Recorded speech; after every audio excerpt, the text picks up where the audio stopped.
morning, I'm back. Erin Zen Warrior signing in again. Projectors in their shadow. Oh, here we go. So I left this one a little bit further on because being a projector, I feel sometimes you guys might feel that I talk about projectors too much.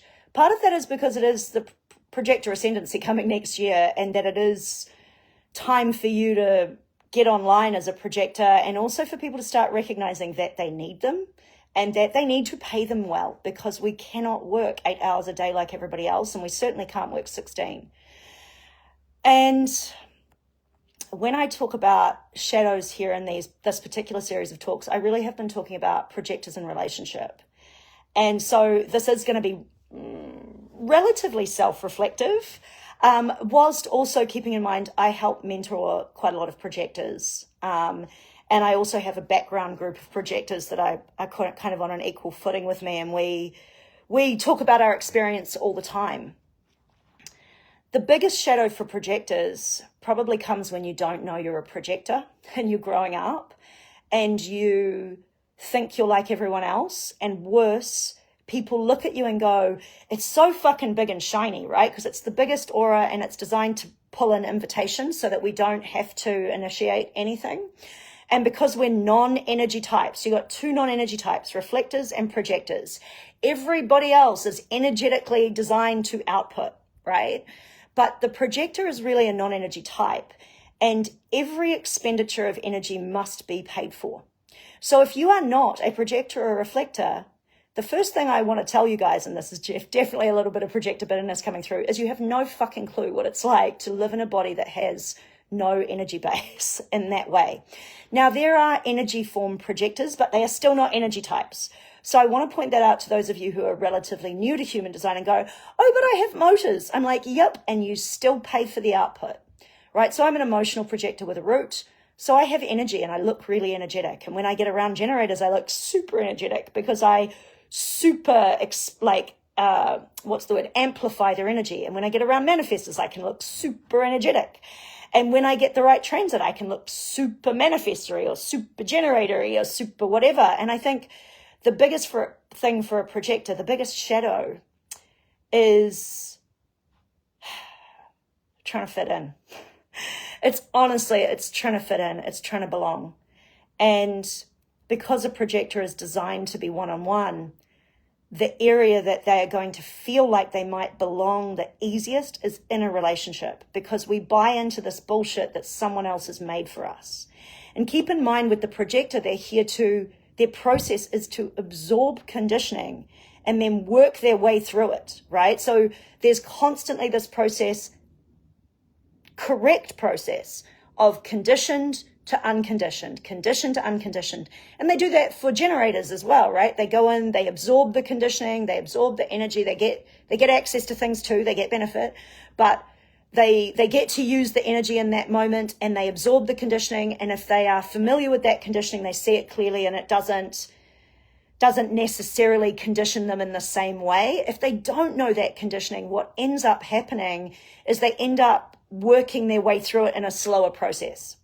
Or certainly that has been the case for me, is that it has taken me longer to go, what is this that is oppressing me, messing me up, making it difficult for me to make a decision, making me feel off, whatever it is. Ra always said, projectors need to be aware that they are going to eat the person that they are around. As a medical intuitive, this makes me hide in my house a lot because there's a lot of sickness in the world, right? But it also brings me a lot of compassion, because I'm not going to hang out with no one. So it's something I was very aware of when I was hanging out with my guru, and he was constantly fixing us up as a medical intuitive. And I remember one day, and he was not a projector, he was a manifesting generator, but I remember one day watching my flatmate, who was very ill, come into the room, sit in a circle, and she was opposite him. And she was sweating and red, and he had invited her, she had the flu. And she'd gone, no, I don't want to bring the flu around, Jack. And he's going, I don't care about that shit, just come for dinner. And she sat in that circle, and she went from sweating and pussing and melting to not. And he started sweating and pussing and melting for a short space of time. And he basically processed her virus for her. That's what it looked like anyway. I didn't ask, but she didn't have that virus when she left the house that night, and she was my flatmate. So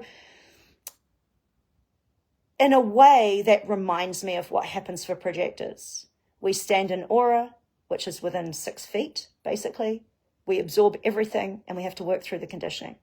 And we so desperately want to belong that we keep shoving ourselves in anybody's aura when we're young and dumb, right? Then we start learning, oh, we're not really into this one, or we're not really into that one. So we sort of start refining a little bit, but sometimes not very discerning. And then eventually we end up in relationship. Now, projectors are designed for the other. So what do? We enmesh like fuck. We try to do everything to help the other. And when that relationship ends, because when you are not self, that relationship will end, and enmeshing into the other is a not self reality, you will feel like you didn't give anything to yourself. You will feel like you are sucked dry as a projector. And here's the trick, right? Enmeshment trauma is perhaps one of the trickiest, because it looks like the good guy, but actually it's just the opposite end of the narcissism kind of method of manipulating someone. It's like, I'm the good guy. I did everything for them, so they must be the bad guy. And it's like, no, you self-sacrificed, and then you made them responsible for it. That's incredibly unhelpful for your development as a projector. And so because the projector is turned outwards, they need to remember to turn inwards. And of course, in a relationship, when someone is turned outwards towards the other, what's the other thing that they do? They have a tendency to look at what's wrong with the other all the time. This is wrong with them. That's wrong with them. They don't do this. They don't do that. They blah, blah, blah, blah, blah. What have you not done for yourself lately? When have you not turned that pokey little aura of yours back in on yourself and gone, yep, cool, that might all be true about the other? Because let's face it, a projector is very good at recognizing someone. But they get better at recognizing someone when they recognize themselves. And actually, to be really good at recognizing someone as a projector, you must recognize yourself. It basically gives you the vision to see through people, but it's because you also see yourself. And so there is absolutely the biggest shadow to me for projectors in relationship is enmeshment. The second biggest shadow, and this is why I kind of left it till last, because the shadow for the projector is multiple, because they are complex, and they are designed to be complex to help people unbox the complexity of their lives, right? The complexity of the imprisonment that has been built around them since they were a child. So they're a complex little being, and they have more than one shadow in relationship. The first one is enmeshment, and the second one is not looking at themselves enough. But they will, because a projector really wants to understand a system. And a projector that wants to understand relationship, they will turn it around and have a look at themselves eventually, because it's part of the system, right? 2 people in a relationship, 2 people in the system. So over time, projectors will learn. Will they learn in one lifetime? How much of a victim do they want to be? And I think we know everybody has the victim archetype, but I think projectors are potentially the biggest victim archetype of the lot. Like, it plays out the most until they start to realize that the victim archetype is an invitation to look at the self, right? Is that projectors are the biggest in their victim archetype because they are focused outwards. They think that everybody else is going to be focused on them. They think that people will be selfless. And I make this because it's not a selfless thing that the projector is doing by looking at the other. It's an auric mechanic. It's not selflessness. It's our mechanism. It looks out at the other and it wants to help the other. Why? Because we get to feel successful. That's not selfless. It's very selfish, actually. And the path of all of us is a constructively selfish path. A correct projector is constructively selfish in the sense that it looks out at the other and it wants its success through the other, and it is discerning in who it picks it's going to help to be successful by waiting for invitation and recognition and putting it through its internal authority, though there is one type of projector that has an external authority, that's the mental projector, putting it through its internal authority and impersonally deciding whether that person is for them or not. Does it feel correct or not? Does my self-projectedness say I want to work with this person? Does my emotional authority eventually find clarity? Yes, this person is for me. What is it? And that is the same in relationship. So the thing the projector has to remember is that it being turned outwards is not a selflessness. And when it is turned outwards correctly, it is a constructive selfishness in order to feel success in life, in order to hold space for everyone. And who is going to be someone that recognizes them? Someone who supports this non-energy type. And that's something that's really hard for the projector to wrap their head around. The projector brings something very, very different, and it's unique and it's special, just like every other type has their unique special gift that it brings. And that unique special gift is guidance, and it's worth lots.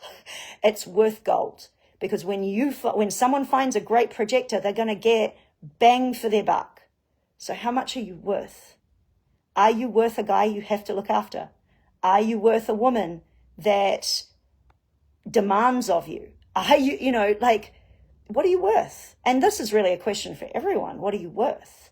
But understand how your mechanism works. The generator is turned inwards. It's looking for attention. That's correct. There's nothing wrong with that. Are you aware that your projector is turned outwards and it has a tendency to want to give everything up for your success? So to my projector friends, get some fucking boundaries, first of all. Second of all, be aware that your tendency to want to be included can make you self-sacrifice to the point where there is nothing left of you and you become incredibly ill. If a projector does not realize how vulnerable it is, nobody else is going to hear it either. Nobody else is going to see it either. When I work with my acupuncturist and I go in and he goes, every week it's something different. Oh, this week lungs, this week heart, this week. I have a suspicion that what actually happens is when I'm in aura with someone, I absorb something of their stuff and I start running that a little bit. And when I go in, he fixes that up. And this is why also as a projector that works with people, which is pretty much most projectors on some level, and guides people all the time, and gets an aura and physically, mechanically manipulates their body, which is where I'm the most vulnerable. I go and I lift my body up and I'm starting to practice Tai Chi, and I do meditation, and I go to the acupuncturist, and I go to the holowork professional, and I jump in the sauna, and I eat clean. All because my body is more vulnerable, and I insist on working with people because it's the only way my life is going to feel successful. And so what I need to be careful of is, does my partner recognize me? Am I self-sacrificing my boundaries to my partner just because I want to be included? And do I have my own space? And this again is where projectors shouldn't sleep in aura, and I understand in relationships sometimes you want to, but actually you sleep out of aura for long enough, you'll realize you don't really want to. Anyway, Erin Zen Warrior signing out. That's my insight on the projector shadow in relationship today, is that it's basically an enmeshment beast and it thinks it's the good guy. And it really needs to question itself on that front. Have a great day. Erin Zen Warrior signing out. Projectors, please turn your aura back in on yourself on the odd occasion and self-reflect. And don't forget to follow, like, comment, do all the things. I will see you later.